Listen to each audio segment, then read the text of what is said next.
ઘણાને એવો વિચાર આવતો છે કે આવડા લોકો વાડીએ જાય આવે અને અહીંયા કેમ રહેતા નથી, હવે તો ઘરે બની ગયું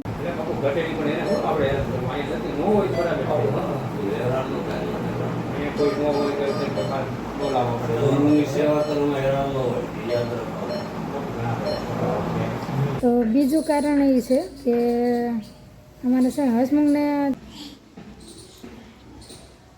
ખેર અહીંયા બહુ કરડે. હેલો એવરીવન, કેમ છો બધા? મજામાં? જય દ્વારકાધીશ. અને આજે તો સવારમાં વહેલા બહુ મોડા ઉઠ્યા, કેમ કે 7:30 થઈ ગયા, નહીંતર તો 6 વાગે ઉઠી જાય. પણ આજ તો 7:30 પોણા 8 જેવું થઈ ગયું હતું, કેમ કે કાલનો થાક એવો લાગ્યો ને, કેમ કે ક્યારેય ખેતરમાં કર્યું ન હોય અને એમાંથી આખો દિવસ કર્યું અને ઉભડક બેસીને કર્યું ને, તો કાલ તો કંઈ વાંધો ન આવ્યો, પણ સવારે ઉઠવામાં બહુ કેવરાયું. તો પગ હાવ છે ને હજડ થઈ ગયા.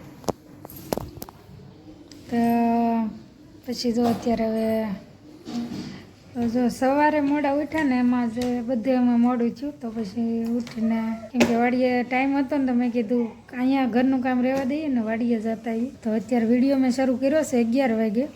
તો એમાં જો હવે વાલોળ લાવેલા છે, તો વાલોળને એવું ખૂટશું ત્યાં રાંધવાનો ટાઈમ થઈ જશે. પગ એવા દુખે ને કંઈ માપ જ નહીં. બેહવા ઉઠવામાં કેવરાવે, કેમ કે ઉભડક ક્યારેય આટલો ટાઈમ હું તો ક્યારેય એમ તો કહું કે ક્યારેય નહીં રહી હોય, કેમ કે એવું કંઈ કામ જ ન કર્યું હોય એટલે આપણે તો કેવરાવે. પણ કાલે તો થાક ન લાગ્યો, એમનું કામ કરી ગયા, પણ આજ કેવરાયું વધારે. વાલે ખૂટું છું અને જો આટલી ખૂટ નાખી છે અને હજી થોડીક બાકી છે. તો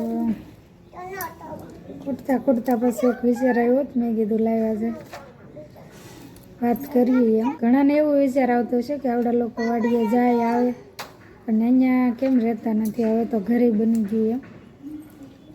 પણ કહેવાય ને કે એક પેઢીઓ વચ્ચે જે જનરેશન ગેપ છે ને, એનાથી હું દૂર રહેવા માંગુ. ક્યારેય રહેવું નથી એવું નથી, જાય ક્યારેક રહેશું, પણ હજી છે ને ઘરનું થોડુંક કન્ડિશન, હજી બાથરૂમ એવું કંઈ હજી બન્યું નથી ને, એટલે નથી રહેતા. નહીંતર ક્યારેક રહેશું, એવું કંઈ નહીં કે, પણ સાવ રહેવા માટે જવાનો કંઈ ખાસ ખ્યાલ ક્યારે આવતો નથી, એવું છે બધું.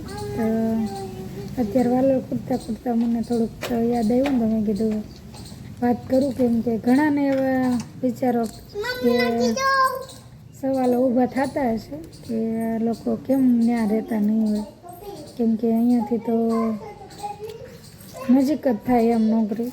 તો એમ આવું છે બધું. તો બીજું કારણ એ છે કે અમારે છે હસમુખને જો સવારે અત્યારે 10-10:30 જવાનું હોય, તો ગામડે રહેતા હોય તો ત્યાંથી એને 9 વાગે નીકળવું પડે, કેમ કે લઈને ક્યારેક વહેલા બોલાવ્યા હોય તો પછી ત્યાંથી તો કંઈ તાત્કાલિક પહોંચાય નહીં. તો અહીંયા રહેતા હોય તો થોડુંક મોડું થયું તો હાલે કે ફોન આવ્યો તો હાલો ભાગીએ, તો ત્યાંથી એને જો વહેલા નીકળવું પડે.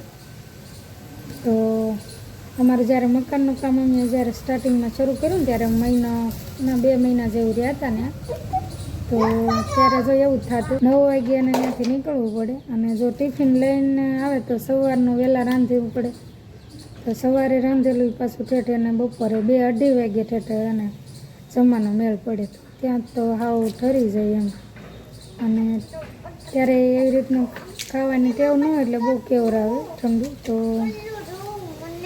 પછી એક વાંધો પડે. અને બપોરે જો 2-2:30 વાગે આવ્યો હોય ને, તો 4:30-5 વાગ્યા સુધી રહી. અહીંયા રૂમ રાખીને રહેતા હોય તો આવીએ કે અને આરામ થાય એમ. તો પછી રોજ તો બીજા કોઈને ઘરે ન જવાય. 2 કલાક બપોર આવી જાય તો એના આખા દિન થાક ઉતરી જાય.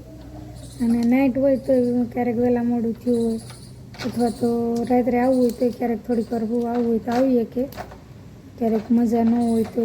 પણ આપણે અહીંયા ઘર ન હોય તો પછી રહેવું જ પડે. તો 2 કારણ છે, એટલા માટે અમે અહીંયા રહી અને અપડાઉન કરીએ. અહીંયા રહીએ અને વાડીથી અપડાઉન કરીએ, કેમ કે વાડીમાં તો રોજ તો કંઈ કામ હોય નહીં. ને ઓલું તો ત્યાં રહેતા હોય તો ડેલી હસમુખને અપડાઉન કરવું પડે, તો એવું કારણ છે. તો જો વાલોળ ખૂટા થોડીક છે હવે ખૂટાઈ રહી છે. તો હવે પછી જો રાંધવાનું શરૂ કરી દઈશું. 12 વાગી જશે. કર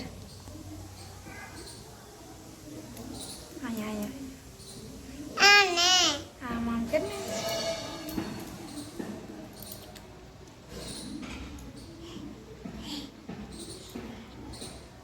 કર અહીંયા બહુ કરડે.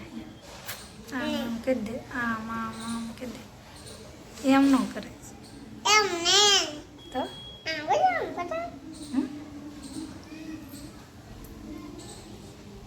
એમ ન કરે. આમ આમ કરડે એમ ખબર નહીં તો આમ આમ કરી દે. આ દુખે છે બહુ માથું. આ માથું બહુ દુખે. આમ આમ કરી દે ને. આમ આમ દબી દે. દુખે બહુ બહુ દુખે.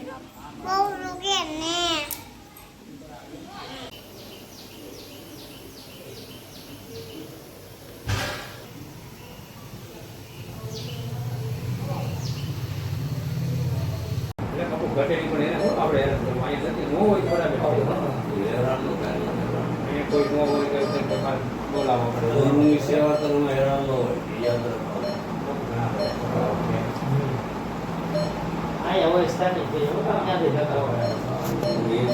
અત્યારે જો હવે હાંસ પડવા આવી ગયા ને હવે વિડીયો શરૂ કર્યો છે. કેમ કે આગલો વિડીયો જોયો એમાં તમે જોયો છે કે મેં મારા છે ને અમારા પ્રતાપરાથી મારા પપ્પાના ગામમાંથી મહાકાળી માનું મંદિર છે ને ત્યાં જે સેવા પૂજા કરે છે ને બાપુને લાવેલા હતા. તો બીમાર પડી ગયા ને તો ત્યાં દવાખાને લાવેલા હતા. તો પછી મારા પપ્પાની યારે આવેલા હતા. તો પછી એમનો ફોન આવ્યો કે તમે અમે આવેલા છીએ એમ. તો પછી મેં કીધું હાલો ને હવે જાતા આવી. ફોન આવ્યો છે તો આંટો મારતા આવી, ખબર કાઢતા આવી. તો પછી ગયા હતા અમે. અને હવે જો આવીને પછી જયમાં કરવા ને તો 3 વાગી ગયા હતા.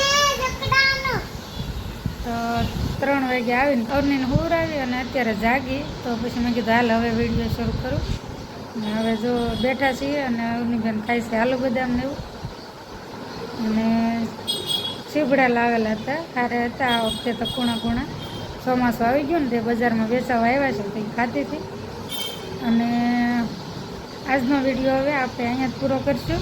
તો વિડીયો કેવો લાગ્યો ખાસ કરીને કમેન્ટ કરજો. અને મળશું હવે નવા વિડીયોમાં. ત્યાં સુધી આવજો.